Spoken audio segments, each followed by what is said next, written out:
Sa video natin ngayon, pag-uusapan natin kung paano nga ba mag-vlog sa YouTube at kung paano ka makagawa ng simple pero quality content.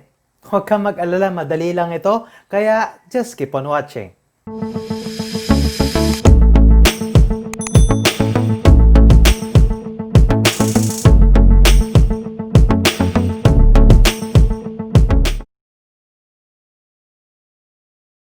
Hi guys! Welcome back to my channel. Ako nga pala si Jigs at ang topic natin ngayon ay galing kay Jehan Wayne Vana. Ang bata nito ay nagtanong at nag-request ng topic na makakatulong sa lahat. Kaya shoutout sa kanya at ang kanyang channel ay nakalink sa description below. Kaya check out her channel at mag-subscribe ka na din. Napakasimple lang naman ang tanong niya, pero napakaraming pwede maging sagot rito. Maraming aspeto ang kailangang i-consider sa paggawa mo ng vlog. Nandyan ang equipment na gagamitin, ang nilalaman mismo ng vlog mo, nandyan din ang pag-edit mismo ng iyong video, at ang pag-manage ng video mo sa platform na napili mo gaya ng YouTube. At marami ring iba't ibang klase ng vlog na pag-uusapan natin sa iba pang mga videos. Kung nagsisimula ka pa lang, ay kinakailangan mong pagtuunan ng pansin ang content quality ng mga vlog mo kaysa sa video quality nito. Hindi baling smartphone lang ang gamit mo sa ngayon. Wala naman talaga masama doon kasi kahit ako, yun pa rin naman ang ginagamit ko. Ang mahalaga dito ay dapat merong laman lagi ang content na gagawin mo. Sa ngayon, ay i-assume ko na nakapili ka na ng niche na para sa'yo, na gusto mo nang gawan ng content mo. Pero kung hindi mo pa alam kung ano ang niche at kung paano mo malalaman ang niche para sa'yo, ay panoorin mo lang ang link sa taas para mapanood mo ang video ko tungkol dito. Kahit na maraming iba't ibang klaseng vlog o marami ding paraan or style para magawa ito, ibibigay ko sa iyo ang mga common content ng isang vlog para magawa mo na ang pinakaunang vlog mo. Kaya kung ready ka na, let's jump into it. Common content number 1, hook introduction. Isa sa mga essential parts ng vlog ay ang hook introduction.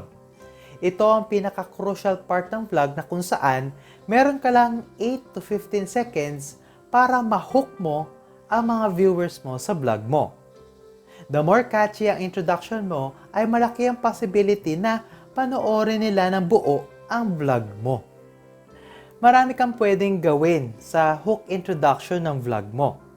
Pwede kang magbigay ng mga nakaka-curious na tanong o kaya naman maglagay ka ng cliffhanger o nakakabiting video. Pwede rin namang teaser ng mangyayari sa vlog mo at marami pang iba. Ang mahalaga dito ay kapag nagawa mo ito ng tama, ay napakalaki ng possibility na maging viral ang video mo.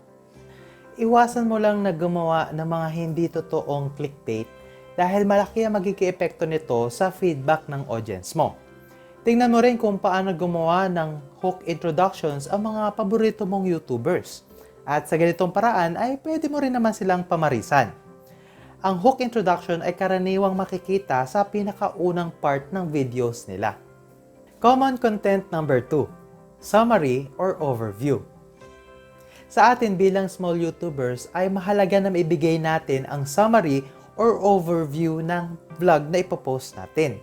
Mahalaga ito to set the expectation ng mga viewers natin kung ano nga bang mapapanood nila sa video natin.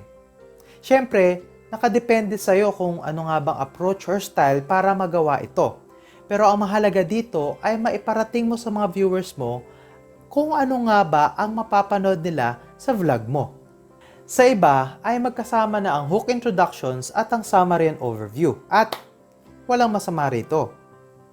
Maaaring meron kang kakilalang sikat na YouTuber na hindi na nagbibigay ng summary at overview sa kanilang mga video dahil ito sa kanilang consistent audience.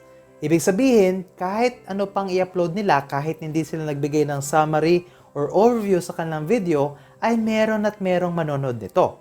Pero sa ngayon, dahil small YouTuber pa lang tayo, ay kinakailangan nating ilagay ito para sa benefit ng mga potential viewers natin.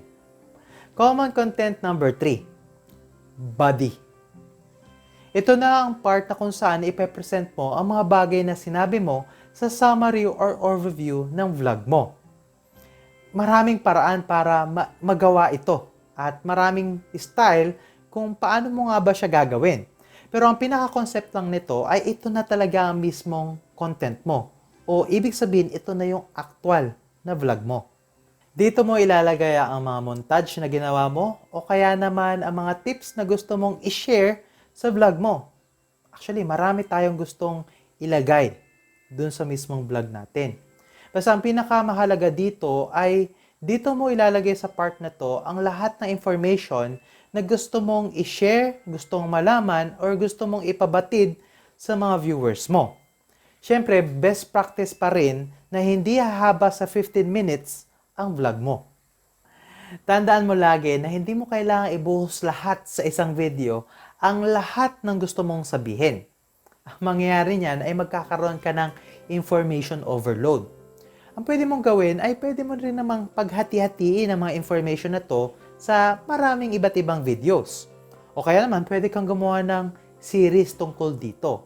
Ang mahalaga dito ay maibahagi mo or maibigay mo sa mga viewers mo ang mensahe mo sa simple at sa sistematikong paraan.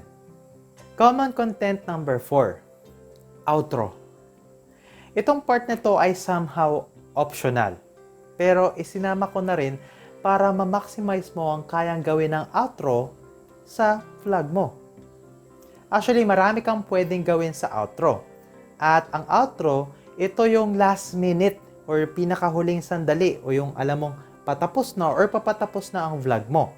At sa ganitong paraan, marami tayong pwedeng gawin sa part na ito. Sa outro ay pwede kang mag-promote ng mga susunod mong video para magpatuloy ang journey ng mga viewers mo sa panonood nila ng mga videos mo. O kaya naman ay magtanong ka ng mga suggested topics sa audience mo kung ano ba yung mga gusto nilang panoorin or malaman o kaya naman gusto nila na maging content mo. Or pwede rin naman na gumawa ka ng isang simpleng, maikling outro video para tapusin na nito ang vlog mo. Actually, maraming pwedeng gawin. At depende sa'yo at nakadepende sa creativity mo at imagination mo kung ano nga ba ang gusto mong gawin sa part na ito. Katulad ng intro, ang outro ay dapat maikli lang para hindi maramdaman ng mga viewers mo na nagpapaalam ka na sa video mo. Actually, maganda kung makakagawa ka ng isang klase ng outro na kahit patapos na ang video mo ay hindi nila mararamdaman na nagpapaalam ka na. Dito lalabas ang pagiging creative mo sa bagay na ito. Habang tumatagal at habang nasasanay ka ng gumawa ng vlog, ay mas magiging madali na sa iyong gumawa ng outline o kahit script para sa mga vlog mo basta kinakailangan alam na alam mo ang mga bagay na gusto mong gawin at ang kailangan ng mga viewers mo. Kung gusto mong makagawa ng pinaka-the best script or outline para sa mga vlogs mo, ay panoorin mo lang ang link sa taas para mapanood mo ang video ko tungkol dito. At sinasabi ko sa'yo na kapag na-master mo ang video na yon, ay sinisigurado ko sa'yo na quality palagi ang content na magagawa mo. Siyempre, hindi lang naman sa paggawa ng outline or script na tatapos ang lahat. At sa pag-video ng mga vlogs mo. Papasok na rin dyan ang iyong skill sa pag-edit ng iyong mga videos at pag-upload sa platform na pili mo kagaya ng YouTube o marami pang iba. Ngayon pa lang gusto kitang i-congratulate sa first step mo sa paggawa mo ng vlog at hangad ko ang tagumpay mo. Ang masasabi ko lang ay just be consistent and do your best. Alam kong marami sa inyo ay nag-e-edit ng mga video using your smartphone or marami sa inyo ay wala talagang equipment na mamahalin na social dahil nga small YouTuber pa nga lang, di ba? Gusto kong i-share sa inyo ang channel ng aking friend at siya si Nikki Gamelia. Si Nikki Gamelia, meron siyang mga videos or mga tutorial na tutulong sa mga YouTubers sa kagaya nyo na gumagamit ng mga smartphone sa pag-edit, sa pag-upload, at marami pang iba. So, check out her channel at mag-subscribe na rin kayo sa kanya dahil masasabi ko sa inyo na marami kayong matututunan sa kanya. Kung kayo man ay nalulungkot or down na down at gusto nyo manood ng mga nakakatuwang videos o kaya naman ay gusto mong makapanood or malaman ng buhay ng mga tao sa Zamboanga City, ay panoorin mo ang mga videos ng aking kaibigan na si Emal dito. At siya ay nag-upload ng mga videos na nakakatuwa at mga random na bagay na maaaring patok sa inyong panlasa. So, check out his channel. Ang kanyang channel ay nasa description below at mag-subscribe na rin kayo sa kanya. Comment below kung meron ka mga tanong o mga requested topics na gusto mo mapag-usapan natin o mabigyan ng kalinawan. Let me know. Habang ginagawa mo yan, ay panoorin mo ang mga videos sa tabi ko para mapanood mo pa ang iba pang mga videos na makakatulong sa'yo sa journey mo dito sa YouTube. Muli, maraming salamat sa panonood. Bye-bye!